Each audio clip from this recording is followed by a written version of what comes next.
열왕기상 12장 1절에서 11절 이솝 우화에 널리 알려진 팔러 가는 당나귀 이야기가 있습니다. 아버지와 아들이 당나귀를 팔러 갑니다.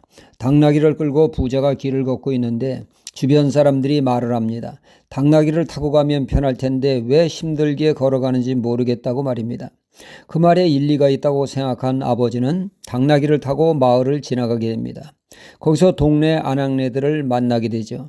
아주머니들은 터버덕 걸어가는 아들이 안쓰럽다고 합니다. 아버지가 또 그 말을 들어보니 그 말도 일리가 있습니다. 그래서 아버지는 당나귀에서 내리고 대신 아들을 태웠습니다. 이번에는 노인정을 지나갈 때 노인들이 혀를 차며 세상에 저런 불효자를 봤냐 하며 호통을 칩니다. 이에 아버지도 당나귀 등에 탔습니다.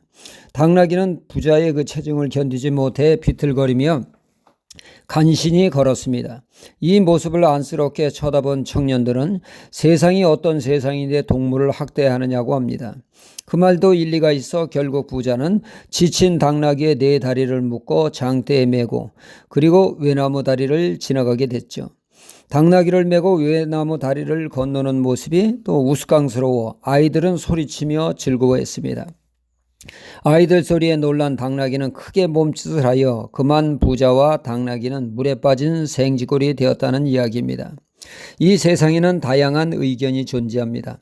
같은 문제에도 제각각 다른 의견이 존재하죠. 가령 여기에 컵이 하나 있습니다. 그 컵에는 물이 반밖에 없습니다. 이를 보고 어떤 사람들은 물이 반 컵밖에 없네 라고 말할 수 있죠. 그런가 하면 어떤 사람은 아직도 반 컵이나 남아있네 말할 수 있습니다. 부정적인 사람은 부정적인 말을 합니다. 긍정적인 사람은 긍정적으로 보며 매사에 희망적인 말을 하게 되죠. 같은 문제, 같은 사건도 어떻게 보느냐에 따라 다양한 말이 존재하게 됩니다.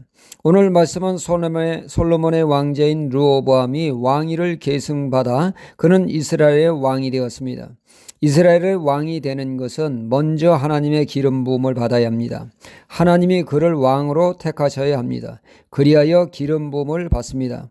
그럼 하나님이 기름 부어 택하시면 왕이 됩니까? 아니죠. 여기에 추가되어야 될 것이 하나 더 있습니다. 이는 백성들의 인정과 지지를 받아야 한다는 것이죠. 다윗이 선지자 사무엘을 통하여 이스라엘 왕으로 그가 기름을 받았습니다.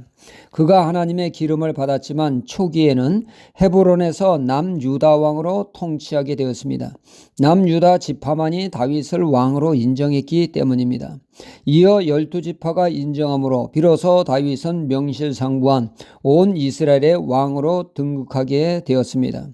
솔로몬에 이어 르호보암이 왕이 되었습니다. 이 르호보암 왕은 백성들의 지지를 받아야 진짜 왕이 될 수 있었던 것이죠. 이때 북쪽의 10지파가 한 대표자로 여로보암을 보내게 됩니다. 4절에 왕의 부친이 우리의 멍에를 무겁게 하였으나 왕은 이제 왕의 부친이 우리에게 시킨 고역과 매우 무거운 멍에를 가볍게 하소서. 그리하시면 우리가 왕을 섬기겠나이다. 그러니까 그들의 요구는 지난날 솔로몬 왕이 성전이다 궁궐이다 지으면서 과도한 세금 징수를 했고 과도한 노역으로 백성들의 삶이 곤고하고 허리가 휘어질 정도라는 것입니다. 이제 지을 거 다 지었으니 세금을 가볍게 하고 과도한 부역을 삼가해 주면 우리가 왕을 왕으로 섬기겠다는 것이죠. 이에 르호보암 왕은 3일의 그 말미를 달라고 하고는 이를 나이든 원로들에게 말을 합니다. 그러자 원로들은 백성들의 요구가 무리한 요구가 아니라고 지극히 당연하다고 판단을 합니다. 국민 화합을 위해서 그들의 말을 들어주는 것이 온당하다고 충언을 했습니다. 이어 르호보암 왕은 젊은 신하들의 말을 듣게 됩니다. 그들은 말을 하죠. 그들은 감정적으로 세상 논리를 따라 말을 했습니다. 왕이 무엇이 부족합니까? 처음부터 저자세로 나아가 백성들의 말을 들어주면 백성들에게 끌려다니는 왕이 됩니다. 그러니 처음부터 세게 나아가서 백성들을 확 휘어잡아야 합니다. 강하게 처음부터 몰아붙여 기선을 제압해야 합니다. 그러니 솔로몬의 왕보다 더한 세금을 징수할 것이고 더 많은 부옥을 시키겠다고 강하게 나가십시오. 르호보암은 누구의 말을 들어야 할지 난감했을 것입니다. 원로의 말도 젊은 신하의 말도 옳은 것 같으니 말이죠. 이때 르호보암 왕에게 필요한 것은 성경적인 판단 기준을 갖는 것입니다. 성경적인 잣대가 있다면 그 말씀에 비추어 누구의 말을 들어야 할지 그는 명백하게 알게 되었을 것입니다.